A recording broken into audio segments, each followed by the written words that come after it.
Hello बच्चों, let's start the question and the question says which of the following statement is not correct. Option A है हमारे पास starch is a polymer of alpha glucose. Option B है starch is made up of amylose and amylopectin.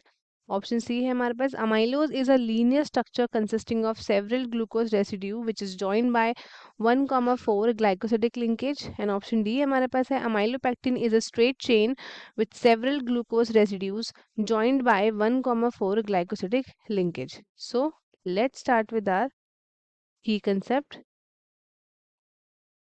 The key concept of this question is starch. Starch के बारे में बात करते हैं. अब स्टार्च क्या है? ये आपका स्टोरेज है. किसका? ये आपका स्टोरेज है होमोपॉलीसेकेराइड का. स्टोरेज होमोपॉलीसेकेराइड्स किसका है ये? तो ये है ऑफ प्लांट्स और ये काफ़ी सारी स्पीशीज में भी देखने को मिलता है.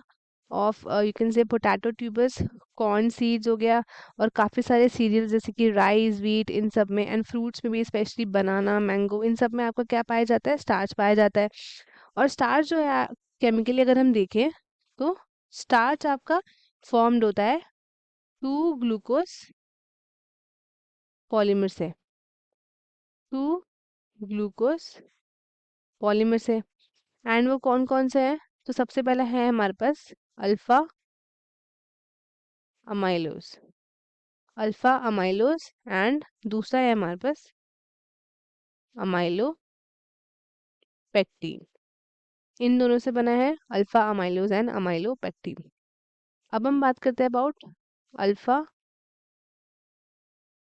अमाइलोज. जो आपके अल्फा अमाइलोज होते हैं ये आपके होते हैं अनब्रांच्ड. कैसे होते हैं? ये होते हैं अनब्रांच्ड बट स्पाइरल चेन होती है इनकी. स्पाइरल चेन स्पाइरल चेन होती है ऑफ अबाउट 200 से लेकर आप कह सकते हो 2000 अल्फा ग्लूकोज मॉलिक्यूल्स की.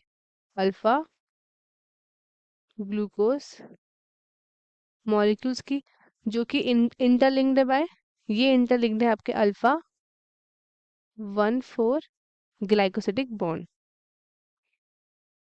Alpha 1,4 glycosidic bonds.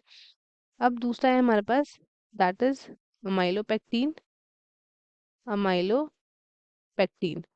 अब अमाइलोपेक्टिन क्या है? तो ये आपका ब्रांच्ड ग्लूकन है. ये क्या है?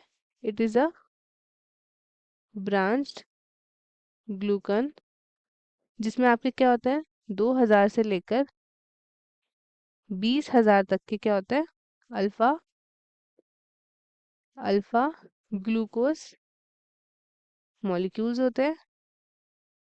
अल्फा ग्लूकोज मॉलिक्यूल्स होते हैं जो आपका फॉर्म करते हैं क्या? ये आपके फॉर्म करते हैं secondary structure. Helical secondary structure form करते हैं. एंड ये जो आपके लिंक्ड होते हैं ये आपके इंटरलिंक्ड होते हैं by alpha 1,4 alpha 1,4 alpha 1,4 glycosidic linkage. Glycosidic linkage ये होती है इसकी लिंकेज. इसमें एक एक्सेप्शन केस होता है. एक्सेप्शन केस क्या होता है? एक्सेप्ट वो बॉन्ड जो कि आपका किस में प्रेजेंट होता है? ग्लूकोज जो आपकी मेन चेन है and first glucose of branch. तो उसमें क्या होता है? उसमें जो आपका लिंकेज होगा वो आपका होगा alpha 1,6 alpha 1,6 glycosidic bond. Glycosidic bond. अब हम चलते हैं क्वेश्चन की तरफ. क्वेश्चन में हमसे बोला है कि आपको बताना है इसमें से कौन सा सही नहीं है. पहला है ऑप्शन आपका starch is a polymer of alpha glucose. Starch जो है वो क्या है? वो आपका पॉलीमर है अल्फा ग्लूकोज का।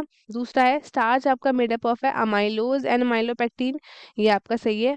अमाइलोज इसमें लिखा है, ये क्या है, ये आपका लीनियर स्ट्रक्चर है। क्या बोल रहा है, ये आपका लीनियर स्ट्रक्चर है जो कंसिस्ट करता है रेसिड्यू आपके किसके, ग्लूकोज के, जो जॉइंट होते हैं आपके 1,4 ग्लाइकोसिडिक लिंकेज। एंड दूसरा है हमारे पास अमाइलोपेक्टिन, अमाइलोपेक्टिन का लिखा है कि ये एक स्ट्रेट चेन है with several glucose residue which is joined by 1,4 glycosidic linkage। तो हमारा जो करेक्ट ऑप्शन है वो क्या होगा, that is option D, because amylopectin जो है आपका स्ट्रेट चेन दिया है जो कि it is a branch chain. तो ये हमारा ऑप्शन क्या हो गया, हमारा सही हो गया। एंड बाकी के जो ऑप्शंस है हमारे, वो हमारे क्या हो गए, वो हमारे हो गए गलत। तो स्टूडेंट्स आई होप आपको क्वेश्चन अच्छे से समझ में आया होगा। All the very best and thank you.